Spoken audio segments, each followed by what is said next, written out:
Gosh, it's great to be at another Quivira Conference. I wish I could be here a little bit longer than I'm going to be able to this time, but it's such a great place to see old friends and meet new ones, and accidentally I might learn something. I talked to Courtney about this presentation, and I said, I like to come here and I like to be inspired, and I said, Malpai Group at 20, I said, we've got some real issues. I said, we were fighting a headwind when we started, and we're fighting a little bit of different headwind right now at 20 years. Some things emerge, and I said, I think the only way that this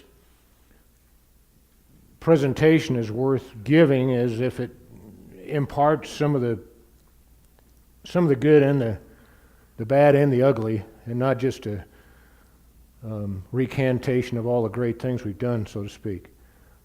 So it's not going to be maybe the most organized talk you've ever heard. I'm going to ramble a little bit. And hopefully there'll be some messages that come out of that that'll be worthwhile, and some points of discussion, and I hope to learn as much as I impart. Some of this will be old hat for folks, but I have to assume that there are people in the room that don't know that much about the group, so I'll start out with where we're located, which is south and a little bit west of Albuquerque, down in the boot heel of New Mexico and some of southeastern Arizona, 80 miles of Mexican border. The elevation can be seen there. Most of it actually runs between about 3,500 and 6,000 feet. If you're familiar with the area, the Seal Mountains is in, I would say, the middle of our project area. If you're looking west, you'll look across the San Bernardino Valley, and if you look in the right place, you'll see the Chiricahua Mountains. You look east, you'll see the Animas Valley, and the not pictured are the Animas Mountains, and then we work also in a good portion of the Playas Valley in New Mexico. It's about 1 million acres altogether. This is just a gratuitous photo to make me feel better. We haven't seen this for a while. But if we get a wet winter, this is what the spring looks like in the San Bernardino Valley, and hopefully maybe we'll get one this year. We did have a wonderful summer. The land ownership here is, I think, significant because it defined a lot of the way the group came together and how we work. There's a lot of private land there, but there's also a very significant hunk of forest land right in what you'd call the forested end of the Seal Mountains, and a significant amount of commingled BLM and state land that's scattered in amongst the private land. Pretty hard to do something on any of that land in isolation, not involving other ownerships. Cattle ranching is 98% of the land use. There's a couple of wildlife refuges, a little bit of subdivision, but mostly it's cattle ranching. Every group, I think, needs to have a vision to be successful, certainly carry on for 20 years. We had the privilege of having a visionary in our midst. His name was Drummond Hadley, and he had 1 foot inside the ranching community and 1 foot inside the environmental community. He had friends in both groups, and I don't think anybody else could have possibly pulled this off. Drub wasn't a great finisher, but he was a great starter, and he had the idea of just getting a few of his friends together from both groups and seeing if some common ground couldn't be found. And he had a friend by the name of Jim Corbett, who was an exceptional individual. He was a Quaker. He was used to working with consensus, where you don't do anything until everybody agrees. And we met at ranch houses over the course of several months, and we came away with some agreement on at least a couple of points. One of them was a concern about subdivision. We didn't want to see subdivision grow into these open spaces, and there was some threat involved there. If you look at the yellow on the map there, that's subdivision that was just outside of our area, a little bit into it. The good news is the rest of that map is out of date and you could ignore it, but the subdivision hasn't moved much.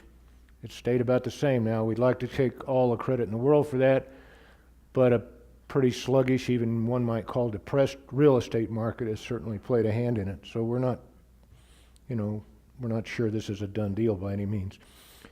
The other thing that we agreed on was a concern about the loss of grasslands. If this photo was taken in 1875, Ray Turner, who was one of our original Malpai participants and was renowned for a book called The Changing Mile, in which he took a lot of these took old photographs and retook them from the same site. And he's even updated this Aston Spring photo, which you can find a lot of these comparative photos on our website. There's a lot of brush there where the grass used to be, and it characterizes a lot of the especially the lower elevation of our area. And the upper elevations, it's more pinon juniper that have moved in at the expense of grass. Now, Ray's getting up there now, and we're not sure he didn't take that first photo as well, but we don't know about that. We think that one of the missing elements for many, many years was fire. Up until the late 19th century, what records we have and what research has been done, tree rings and what have you, is indicated that fire frequently visited the area, probably at the rate of at least once every 10 years. And then massive cow herds came in and no fencing and real management for several years, and the fields were eliminated. And then as the fields began to come back, management improved, there was a campaign to put out all fires for many years, Smoky Bear. And that was kind of the philosophy, and to some extent it remains.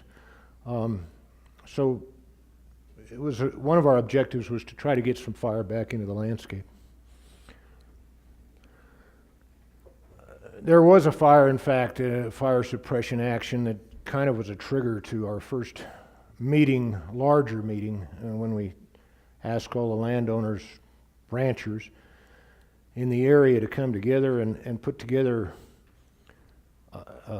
some kind of plan to have more input into the decisions that were being made on how to initiate action on fires, whether to suppress them, let them burn if they weren't going to do any trouble, just keep them under containment, or what have you. And annually, this is one of our later fire maps, 2009. Annually, we put out this fire map that's sent to the various agencies, the dispatchers and the rural fire departments, letting them know how the landowners feel if the fire starts on their place. As you can see, there are a few landowners who don't want any fire. They want to put out, and we respect that. There are some who would prefer that if they can't be contacted, they let that fire burn, except in very specific areas. And there are some, it's interesting that it's kind of divided by state, who would want to be consulted and would assume that if you can't reach them, that the fire be put out. This has worked pretty well for us. I'll get into it a little bit more later. That fire meeting led to a subsequent meeting at the Gray Ranch. The Gray Ranch being, at that time, the largest ranch in the area, a lot of private land, over 300,000 acres all told, 225,000 acres of it was patented land, and is. And the meeting at the Gray Ranch was with representatives of all the agencies that we could pull together that work in the area. And certain different levels came. Some sent lower level representatives, some sent regional representatives.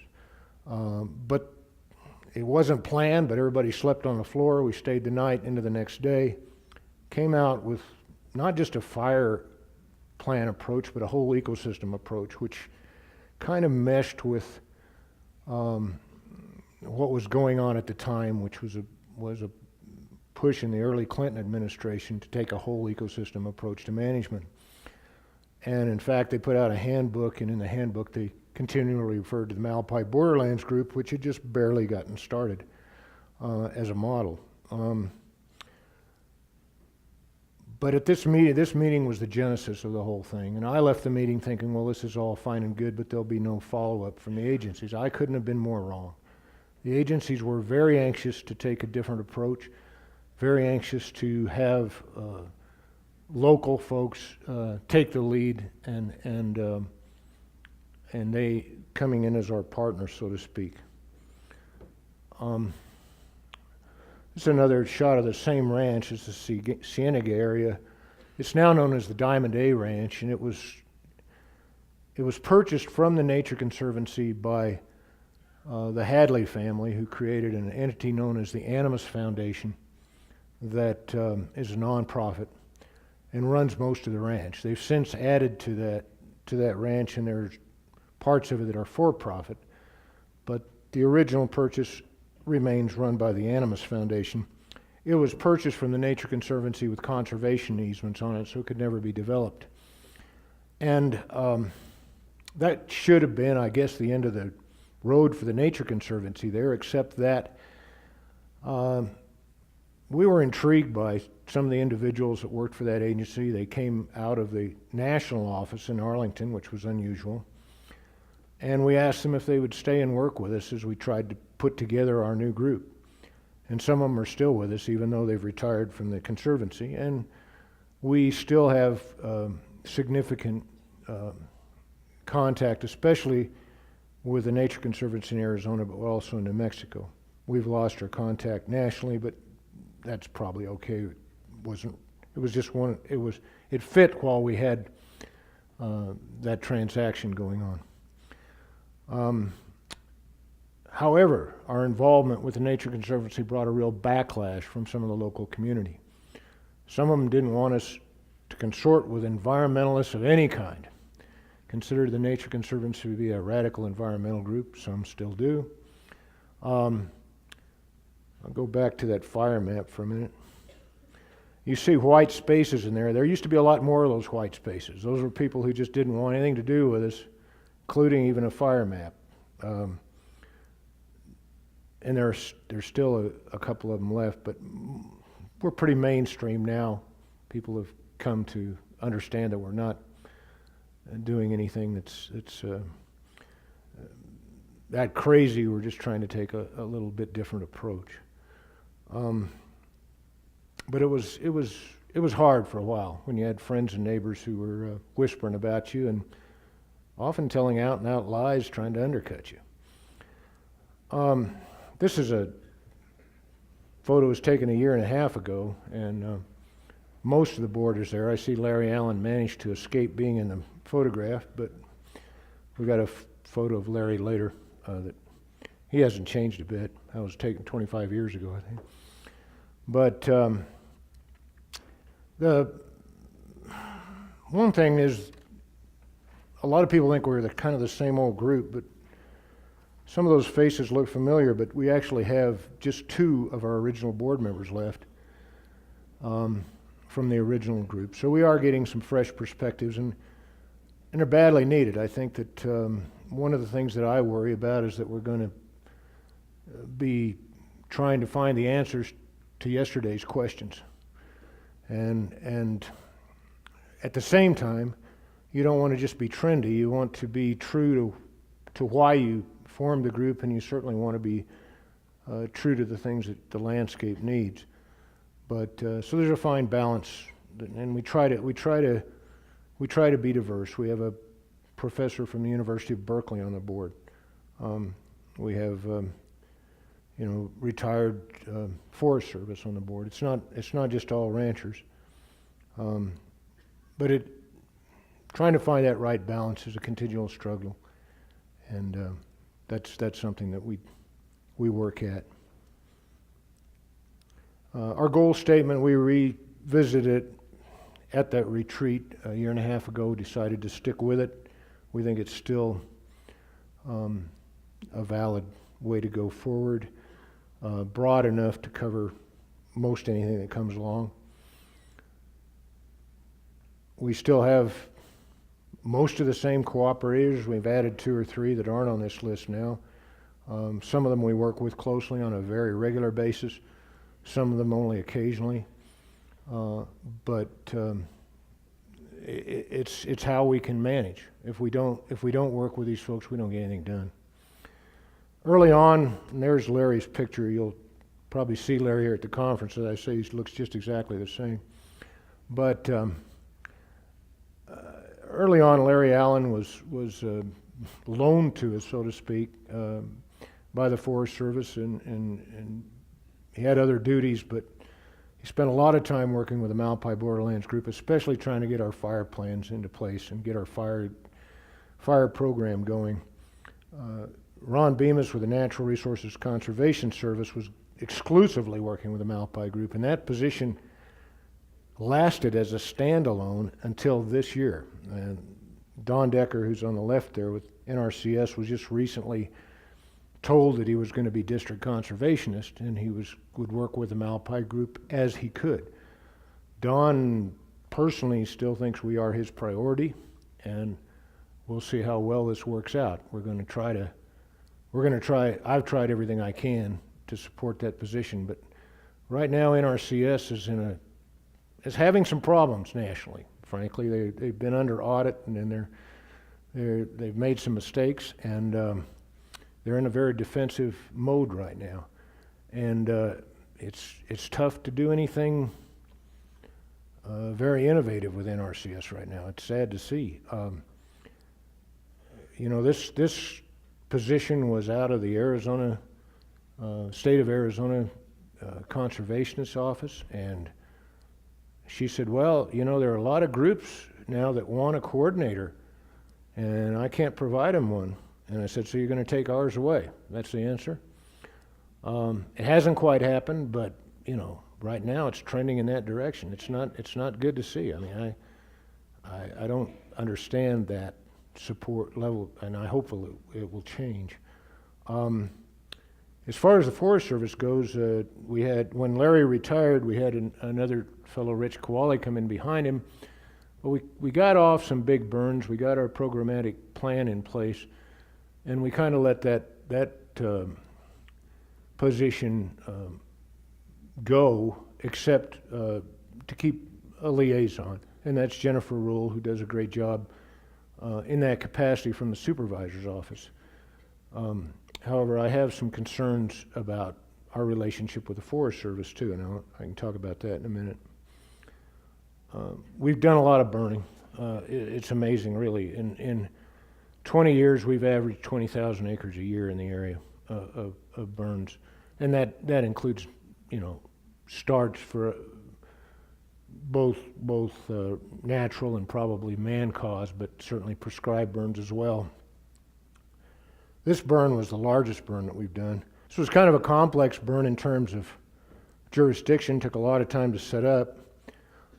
Mexico was right underneath here, and we pulled it off. And it looks like it's a 48,000 acre burn. It burned in 3 days. These burns aren't going on and on and on. They aren't big conflagrations. But we, most of it was a moderate burn.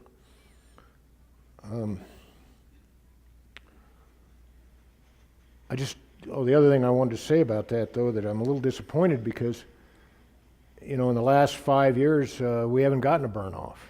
And again, I think that the fact that we don't have somebody in that forest coordinator position is part of the reason. Why do we like to burn? Well, this is a slide that I've shown a lot of times, and usually would stop right there 2002 because we stopped monitoring at that point. After that, kind of climate and weather takes over. But we went out and monitored again in 2013. I was a little bit concerned, as you can see. We're getting right back to where we were before the burn. The grass is headed down. The brush is headed up on this particular plot. It burned only once in 1997. Perhaps it needs to burn again. If we go to Maverick 18, which was burned at the same time, we didn't have a before plot, unfortunately, but you start with ground zero. Grass, except for 2000 when we had absolutely no summer rain, or almost none, grass has done pretty well, depending on what kind of year it was. The brush has stayed about the same. Big difference here, two big differences actually. One is really apparent. We had another burn in 2007, so it's burned twice in a 20-year period, or almost a 20-year period. But the other difference is that Maverick 14 in an area that cattle just don't get to. They just don't use it at all. This one happens to be on my forest allotment, and I work to try to keep cows from using it as much as they do. It's a favorite place for them. It's an easy place for them. And so you wonder to what extent is the cattle grazing, especially during the cool season when they tend to go after browse more than grass, to what extent is that keeping the shrub cover down? And the beauty of long-term plots and long-term monitoring is you can follow this thing over time and tease some of these things out. We've also protected a lot of land. Again, there's the big portion of it was protected by the Nature Conservancy with the purchase of the Animas Foundation of the Gray Ranch, which is now the Diamond A. But we've picked up 15. It's now 15 easements in over 78,000 acres, and it's all been paid for, either by a direct payment or by paying for a grass bank for those people who donated an easement. The only thing that concerns me is I don't know where we've got 4 ranches now that are wanting to sell us easements. I don't know where the money's coming from. We put in for a big grant through NRCS. If we get it, that will pay for a portion of it, but we have to match it with other funding. And I'm not seeing for a while there, we were able to get that funding, and right now there doesn't seem to be the interest to fund conservation easements that there were even 5-6 years ago.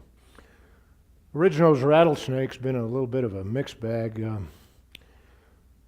In the Animas Mountains, we had a researcher in ridge-nosed country in Indian Creek in the Animas Mountains. We had a really hot burn go through there, the thing they were scared to death of. And 6 months later, ridge-nosed rattlesnakes are doing just fine there, and they're still doing fine today. Again, this is a species that undoubtedly adapted with fire. And maybe there hadn't been a lot of fires there in the last 100 years, but it's in their nature for centuries before. And the fire was not a devastating event for that rattlesnake. But that has not translated to the Pellan seals. We're still stuck with this idea in the Pellan seals that, any fire, we've got a much smaller population there. They're a reclusive snake. They're hard to find. And the idea that any fire there could possibly wipe out the population, we haven't been able to get rid of that idea. Again, 2 different researchers, the one in the Animas Mountains, a little different attitude than the guy in the Pellan seals, who I suspect has a little anti-grazing bias. But, it is what it is. The problem is that some weird things happen because this individual got some language in a forest environmental assessment that sat around for a long time, and then suddenly a group, one of these groups' attorneys pulled it off the shelf and tried to get cattle pulled off of the Coronado to protect the ridge-nosed rattlesnake because they might actually step on one. I was called and told, you might have to pull your cows off. Well, this was in January. Somebody finally clued the judge in that the rattlesnakes aren't out in January. But this is the kind of silliness that you sometimes get involved with in this stuff. So, science can sometimes be a two-edged sword too. One part of our project in McKinney Flats, which we were pretty proud of, was our intern program. We took local kids from Animas and Douglas, and they worked out in research and monitoring. and it gave them another a viewpoint of the area that they live in, got them out in the country, which you'd be surprised how many rural kids don't really get out in the country, and certainly gave them another perspective.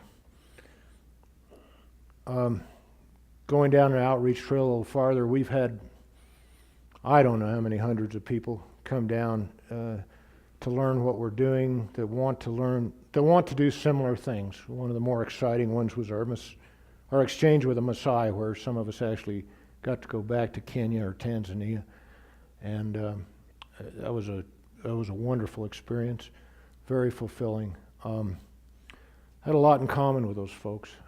Certainly, as was mentioned by a previous speaker, the infrastructure and what have you in East Africa isn't what we have here. There's a fair amount of corruption at the government and different levels, and they don't have the opportunities that we have, but we certainly had a lot in common. I don't think I ever felt more at home than I did when I was in Kenya. These are great experiences, but we started out with the idea that, well, if people came to see what we were doing in the Malpai, they would want to do something similar, and we'd have all these little groups spring up, and they'd all be successful. Well, I think that's still valid, except I'm concerned that the support for it isn't out there. I think that the federal government has run backwards a little bit. At the local level, you'll see a fair amount of enthusiasm for this, but as it moves up the chain, they're not getting the support. And I think from the foundations, it's certainly not there. And so I'm a little bit concerned about getting people charged up about doing this sort of thing, and then finding that they just have to struggle and struggle to try to make ends meet. So that's something that I think is worth discussing. We've done a lot of this stuff. You may recognize Van Clothier, who's probably maybe here today. Bill Zedike, I know, is here. And Bill and Van got us started. We have over 5,000 of these little structures now, and we've kind of stuck to the small drainages. We had a huge event in September. We had 6 inches of rainfall in less than 3 days, and boy, I tell you, the big creeks and stuff, it just really changed the landscape. But if you go back and look at these little things, most of them held. Now, we haven't been around to look at all of them, and we have a protocol for monitoring, and we go back and do repairs as we can. But by and large, these small structures have held and done their job.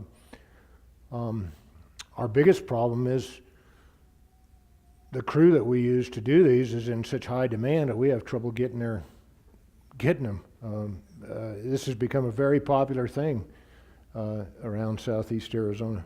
We also cost share and help out on just what you call normal ranch projects such as water development. We put in a lot of wildlife friendly fence, replaced a lot of old fence that, especially up in the mountains where they used to run sheep and they have the old page wire fence. It's a real hazard for bighorn sheep up there. Down in the lower country, the sagging barbed wire's problem for pronghorn, and so we've replaced a lot of that fence. And we do all of these projects under the supervision of NRCS to their specifications, and they have to meet with the specifications of our habitat conservation plan, which I haven't talked about yet, but I will for a moment. My watch stopped, so it's a good thing this other one's up here. We've had a lot of support from the one fish and wildlife refuge we have down there. That they sit at the bottom of the watershed, and I think they recognize that good ranching practices are good for the watershed above them. And that refuge manager has been really a great neighbor as far as getting us some grants and some help in both with our watershed program and with our ranch improvements. We had a jaguar come through there in 1996. It was the first one filmed in the United States, photographed by Warner Glenn. 10 years later, another one came through in the Animas range, and he photographed that one too. in between Macho B, got a lot of notoriety around Tucson. And we took a very proactive approach. We told everybody about it. The proceeds from the book could go to reimburse anyone who thought they'd lost. We didn't ask for proof, thought they'd lost an animal to a jaguar. And we sent other proceeds down to the habitat 150 miles south of us where jaguars, breeding pairs of jaguars actually live. I personally think calling our area critical habitat for jaguars is making a mockery out of it. I mean, it's not critical habitat for jaguars. We get the occasional lone male, but it is now designated critical habitat for jaguars. I don't know what the fallout from that will be. I assume that the same groups that pushed for that designation are going to try to take advantage of it to get rid of things that they don't like cattle grazing. I don't think they'll be successful, but it's just unfortunate we can't all just work for the benefit of the jaguar and not try to use it for other agendas. Chiricahua and leopard frog has been a success story. We have safe harbor agreements in place, and there are a lot of Chiricahua and leopard frogs in parts of the Malpai Borderlands Group where their habitat is. They suffered booms and busts with the rainfall and the water situation, but they have not crashed like they have in other places, and chytric fungus is not a big issue, or any issue really in most of our area. The safe harbor agreement that we signed a few years ago was another thing where we had to get all the agencies involved and look at what species are of concern there. And these are not species that are designated as threatened and endangered in our area yet, but we don't want them to be, and we want to do right by them. We want our practices to be practices that they can live with. And so we have protocols set up that take the needs of these species into account. I don't want to talk about the border too much because it's specific to ranches near the border and doesn't fit everybody. But it's had a big impact. We didn't expect this to happen when we formed the group, and it's not something we can completely deal with. This is a picture of them dragging the bar ditch, and often the result is the middle of the road ends up with a bunch of rocks in it.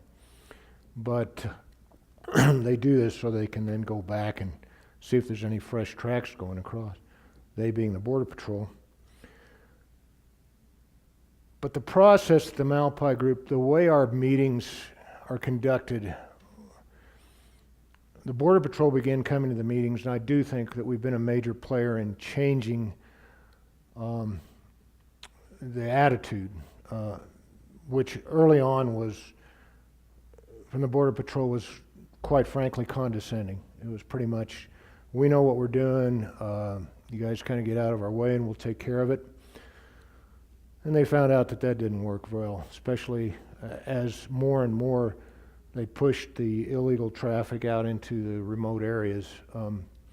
They really needed help from the ranchers. And I think we've gotten a good two-way conversation going now. When they put forward operating bases in, they did so in sites that were recommended by us, although in the case of Arizona there was a little bit of drama involved, but eventually those sites are sitting in places where we wanted them and not places where we didn't. So there's a certain amount of clout and influence that comes from being a group that gets things done for 20 years, and we took advantage of it in that particular case. But it's very tough to mitigate all the things that are, the things that are happening to the land as a result of border activity. And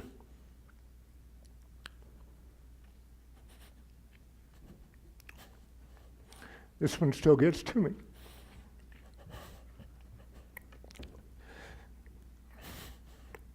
I don't know how you mitigate somebody being murdered.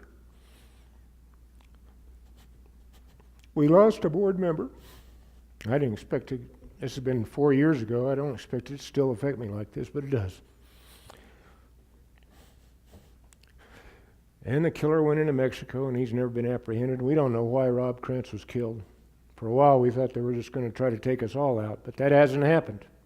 But it's a dangerous place to live. And it was the philosophy of the federal government to push this activity out into remote areas. And certainly not the first time that area has been used for smuggling. And I mean, it has a history of it going back in the very earliest days. The Gray Ranch was once claimed by Curly Bill Brocious, who was the outlaw that was killed by Wyatt Earp. So, I mean, that kind of activity happens in remote places, but it's nothing like it is now. We believe in enforcement. We don't want any more Rob Krentz occurrences to happen, certainly. But that was a tough one. We had 2 ranches sell in the first 15 years, and we've had 5 sell in the last 5. And I've got to believe it's border related. It's more expensive to operate down there, and it's devalued the value of our ranches. So we've had an outside interest now come in and buy up several of the ranches and consolidate them. I know who the individual is, but I've never met him, and I probably never will. So we've got an absentee owner, which is something we've never dealt with before down there, and it changes our dynamic somewhere. So as I say, that's not something that's translatable to other areas. It's unique to the border, but it's something that we've had to deal with, and it is something that we have to consider as we move forward.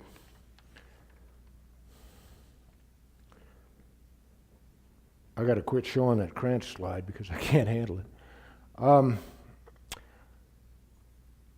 This is just a picture I liked. We had one of our ranching tours workshops. I think it was last September, or September a year ago, and we're driving along and look out the window of the van, and there's this doggone black bear posed on a rock, and Peter Warren actually got the photo. So I couldn't work it anywhere, so I just used it as my last slide. And I think, I've mentioned a couple of the issues that we have. The funding issue, I think, is something that's a real challenge for collaborative groups now.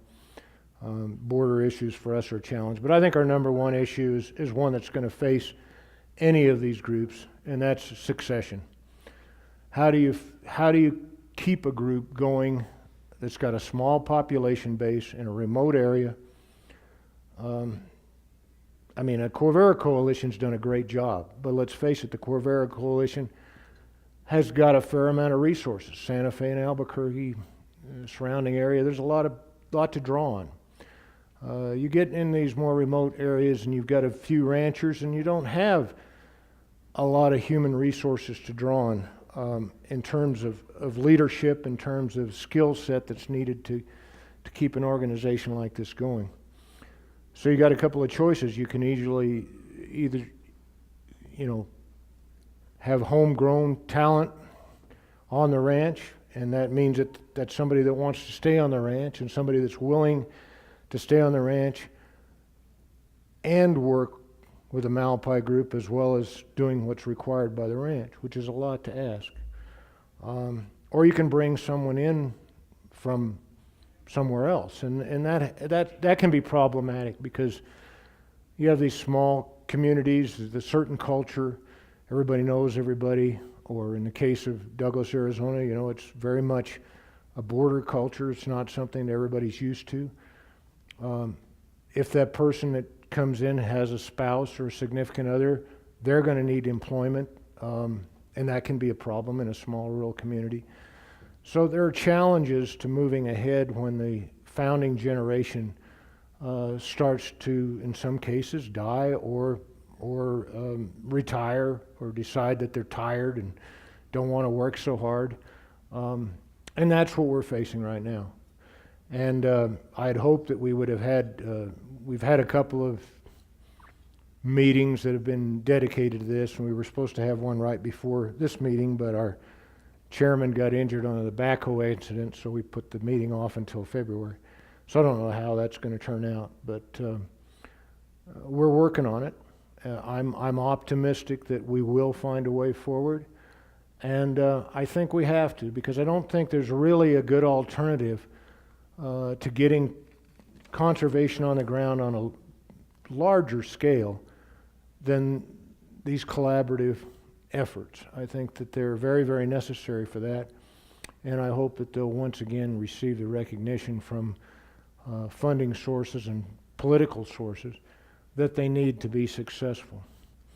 I will say this about the Malpai Borderlands Group. We're still a radical center. We're still a place where people come when they want to work things out. We're not the place to come to posture and to point fingers and to push an agenda that doesn't belong, or to shout slogans at one another. It doesn't happen in our meetings. Thank you.